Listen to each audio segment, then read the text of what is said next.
Okay, we're just going. All right, we're back. We're ready. Action. Lights. Camera. First class. Okay, yo, what's up? We back. So I said in my last video, I don't know when the first video is going to come out, just because my computer kind of hates me and doesn't like recording shit when I want it to record. So we're going to see how we fix that going forward. But we're back and we are better than ever. I wanted to do a more in-depth breakdown for my Bucks fans because I'm a Bucks fan first and foremost. Shout out to the K-Mid shirt. Got Middleton name on the back. You know what I'm saying? We never forget our legends. We never forget our elders. But yeah, no, honestly, the Bucks, their first week was pretty solid. I mean, we didn't play any, our wins didn't come from like great teams, but I think this Wizards team is underrated. You know, Keyshawn George, Carrington is a solid role player. Middleton had a great game. It didn't really seem very close. I mean, they're a young rebuilding team, so I'm not like saying that we're a championship contender by beating the Wizards, but they're a lot better than they're going to get credit for in the early part of the season. And then the Toronto team, that was, you know, perfectly adequate. I think they have some good, I mean, Brandon Ingram was killing us in that game. So, you know, I don't think it was like, I don't think it was a easy game or a team that doesn't have potential at least to be a playoff contender. So, you know, and those are the games that early in the season you want to win. And then, you know, like the Wizards game, we didn't have Kevin Porter Jr. like literally after the first quarter. He had 10 points in 9 minutes. And I honestly, I'm going to go kind of through everything and give some of my assessments, some of my thoughts on some of the players and what I've been seeing so far. I don't want this to be a super long video. You know, we lost Kevin Porter first game, still had a very strong game. Then we lost Kuzma, who had been really good off the bench. I think I've liked how Kuzma started this season. He's been playing within his role. You know, I don't think that we cast Kuzma as a third star. Really, we look at him as more of a offensive fulcrum off the bench who can push the pace, defend, stay in front at that wing position, and kind of just be that engine while Giannis and sometimes Kevin Porter Jr. is off the bench. And we also got a great game from Cole Anthony, who, you know, is an inconsistent scorer, inconsistent playmaker, but very talented, has got a good energy. I enjoyed his energy, but then we lost him for Cleveland. So, you know, we lost to the Cavs. They're missing a few players too. Like they didn't have Max Strus and Darius Garland. So I don't want to read too much into that game, but you know, people are stepping up. AJ Green had 20 points that game. Ryan Rollins had a really strong game. Still got some growth to do as a lead guard, but he's a backup. He's a backup and he's playing the point. And not that he has to be a backup, but I just, you know, like Kevin Porter Jr. is our starter for a reason. So I think our depth is showing up pretty well. Giannis himself has been amazing. He's averaging around it's a crazy stat. Yeah, 36 points, 16 rebounds, and 7 assists per game. So this is definitely like an MVP season. The one thing I've been noticing about Giannis is first and foremost, it's looking like taking candy from a baby. He really is unstoppable in a way that, I mean, Giannis has always been unstoppable, but he mentioned in one of his post-game pressers from last night, like, yo, like I'm confident, I'm 30 years old. You know, the regular season defense compared to like FIBA is nothing. And so I know where I want to go. I know how to play the game. I trust my teammates. And I think that's just a testament to the work he does. But I really feel like he looks like he's not even trying. Like, you know what I'm saying? Like, obviously he's worked hard for his points. He drives relentlessly. He plays a hard game, but it's like, okay, I gotta do that. All right, cool, whatever. I'm gonna go get 40. Like, you know what I'm saying? It looks like he's not trying. And so obviously people want him to, as fans, we want him to not be like going super hard every night. We want some of that scoring load to be shared. I think once Porter gets back and is healthy, he's probably gonna be good for 20 something points a game. And so it starts and ends with Giannis, but you know, I think a lot is banking on Kevin Porter, because if we can get Kevin Porter to be an all-star caliber second option, a la Jamal Murray, where, you know, maybe he's not always getting picked for an all-star, even though in the East it might be easier than in the West. Once they get that chemistry and just keep developing that two-man, it'll be great. Giannis has been hitting on his outside threes, and they've been looking good. I don't want to put too much stock in it because it's early in the season, but there's fluidity, and it doesn't look as like stilted when he takes a shot. If that's something that he can stay at 35% on like 2 to 3 shots per game, I would love that. That basically makes him, I think when we go back to best player in the league conversation, how easily people got Jokic, I think that's like, because if Giannis can hit outside and mid-range shots, he's averaging 7 assists. He's putting up 36 points a game and 16 rebounds a game. Obviously, the rebound numbers are going to go down a little bit as Myles gets more comfortable and other people get into their role. But, you know, I think it's over. It's over for people telling me that Giannis ain't the guy. Not too much to talk about a Kevin Porter Jr. other than what I've already said, but Yeah, he was looking great. 10 points, 2 assists, and a steal in 9 minutes.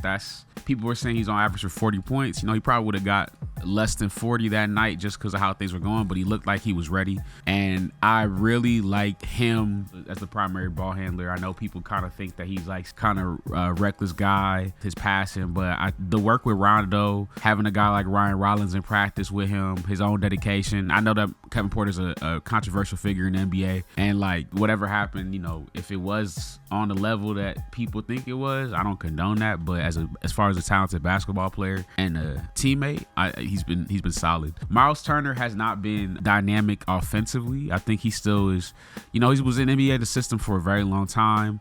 Giannis is a solid playmaker who can find you in spots, and there are a lot of good passers on this team. But Tyrese Halliburton was a superstar passer, point guard, and so adjusting from somebody who just kind of knows where his guys always are to a team where there's a lot of new faces, but like you're the new guy, you're the new big acquisition. That takes adjustment, but his ability to like be mobile on the perimeter, stretch the floor, passing as like, out of cuts or out of like the mid post range, and just being able to like space the floor in terms of keeping people moving has been great.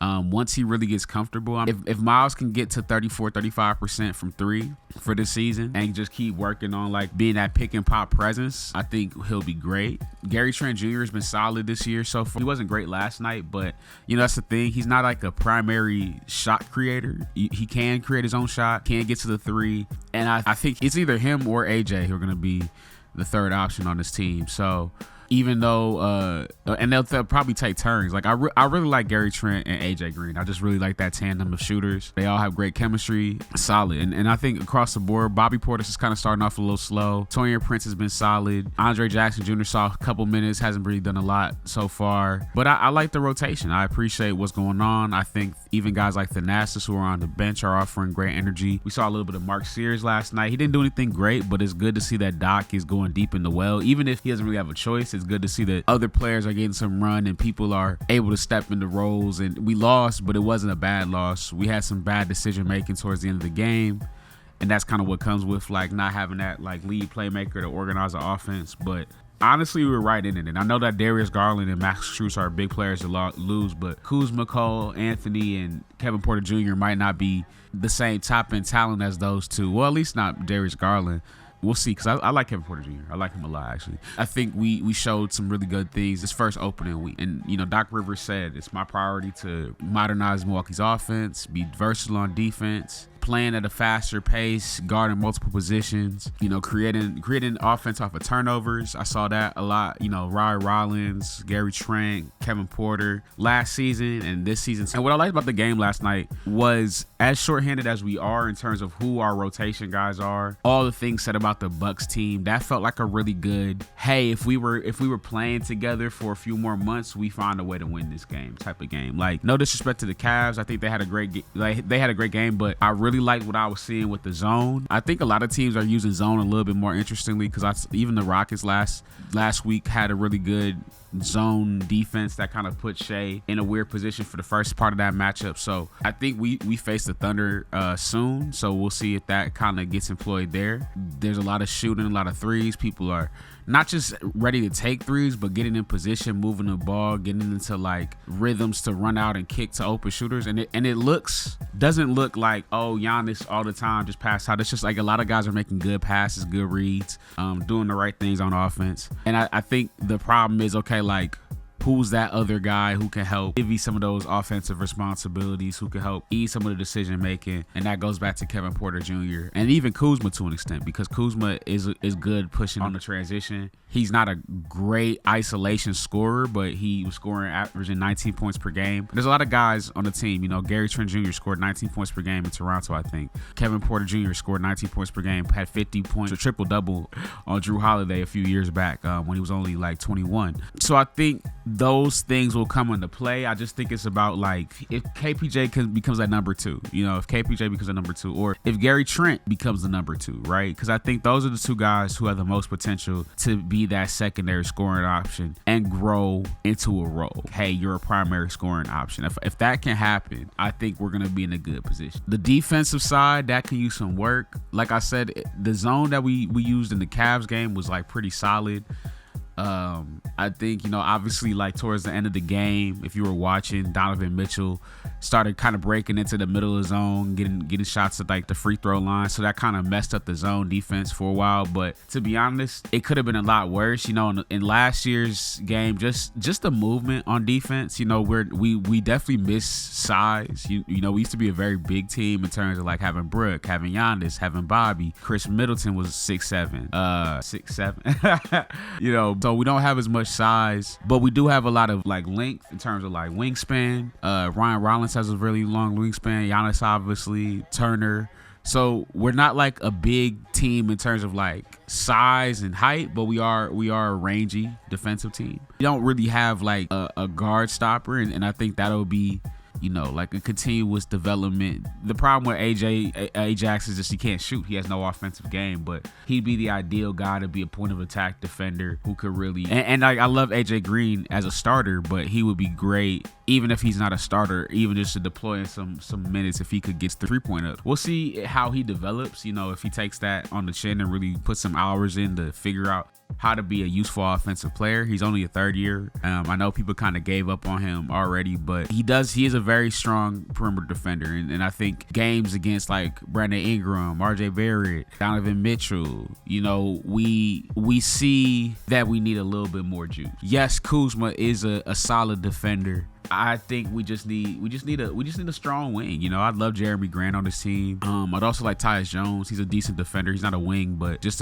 somebody who can help with that point of attack defense, which I think we all can see needs some improvement. But overall, I think the aggressive defense with some more discipline, we're doing a lot of the good things in terms of like going after the ball and trying to put that pressure on ball handlers. It is important to be able to like play with discipline to, stop fouling, to avoid some of those charges and other things. But we're a young team, we have a lot of young guys and under 27 guys and who want to prove themselves, and I think that is something we've been missing. We didn't have that hunger really since that 2022 season. We haven't had that hunger from guys. People get older, the team gets more injured. It becomes more about conserving than like getting after it. And I think I would love for Middleton to get bought out and come back to the Bucks. I don't think they'll do that, but that would be nice. Guys like Brooke, guys like Pat, even guys like Bobby who are still here, and Dame who was here for a couple seasons, just didn't have that same tenacity on defense, nor the lateral speed, the movement, the length to really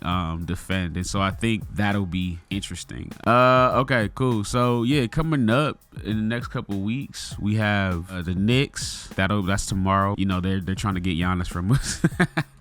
But they start off the season pretty well. I think they're 2-1 or 2-0, and I think that the Knicks have a lot of interesting players. They're a big team. They're continuing from last year. It's funny, we kind of switched in our roles a little bit. We went from the big contenders versus the scrappy underdogs to the scrappy underdogs, and now the Knicks are the big contenders. And I think Mike Brown's focus on things like sprays, focus on things like moving the ball around, and just making sure people are moving the ball before, really running more of an offense. Tibbs was more of an isolation style. That's going to test our defense, the size, and also just the ball movement. But I do kind of like that matchup. I know Brunson's going to cook us because he loves cooking us, but since we're no longer running drop coverage, I think it'll be a different matchup. So we'll see what they do. We'll see how OG and Mikhail and not really Towns, but guys like what's his face, Mitchell Robinson handle Giannis. The Warriors should be a fun game.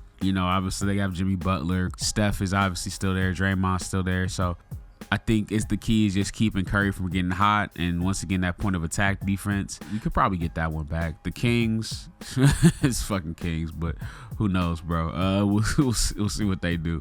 And then obviously our rivals, the Pacers, who we all kind of like fucking hate. It'll be Myles against his old team.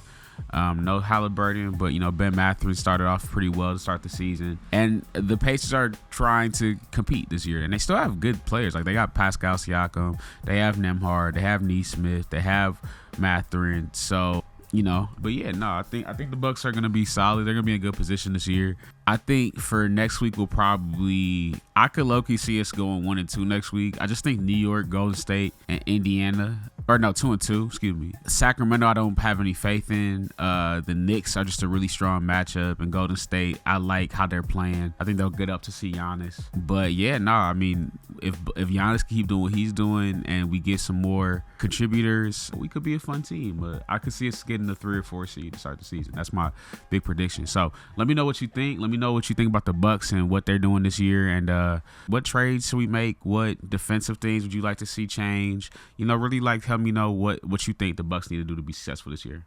All right, peace, love.